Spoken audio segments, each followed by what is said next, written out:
தற்போது கிடைத்துள்ள அண்மை செய்தியை பார்த்து வருகிறோம். மதுரை திண்டுக்கல் தேசிய நெடுஞ்சாலையில் பின்பக்க டயர் வெடித்து அரசு பேருந்து நிலை தடுமாறி கவிழ்ந்து விபத்துக்குள்ளானது. அண்மை செய்தியாக பார்த்து வருகிறோம். ஆரப்பாளையம் பேருந்து நிலையத்திலிருந்து 55 பயணிகளுடன் பழனி நோக்கி சென்ற அரசு பேருந்து விபத்துக்குள்ளாகி இருக்கிறது. தற்போது கிடைத்துள்ள அண்மை செய்தியாக பார்த்து வருகிறோம். இது குறித்தான கூடுதல் தகவலோடு இணைகிறார் எமது செய்தியாளர் குமார். வணக்கம் குமார், தகவல்களை பகிரலாம்.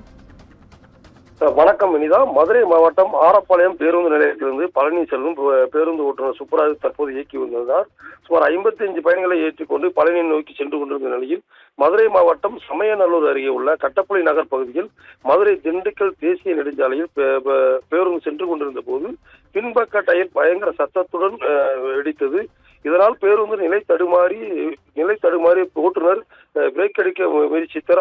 ஆனால் பேருந்து நிலை தடுமாறி சாலையின் பக்கவாட்டு சுவரில் மோதி கவிழ்ந்து பெரும் விபத்து ஏற்பட்டது. இந்த நிலையில் பயணிகள் எல்லாம் அலற அந்த பக்கத்தில் 20க்கும் மேற்பட்ட பயணிகள் காயமடைந்தனர். உடனே அங்கு இருந்தவர் அவர்களை மீட்டு 108 ஆம்புலன்ஸ் மூலம் மதுரை ராஜாத்தி மருத்துவமனைக்கு அனுப்பி வைத்துள்ளனர். மதுரை திண்டுக்கல் தேசிய நெடுஞ்சாலை அரசு பேருந்து கவிழ்ந்த விபத்து ஏற்பட்டதால் அப்பகுதியில் 1 மணி நேரத்துக்கு மேலாக போக்குவரத்து பாதிப்பும் ஏற்பட்டது.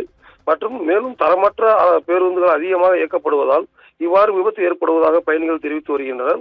மேலும் அரசு பேருந்து டயர் வெடித்து கவிழ்ந்த குறித்து சமயநல்லூர் காவல்துறை விசாரணையில் ஈடுபட்டு வருகின்றனர்.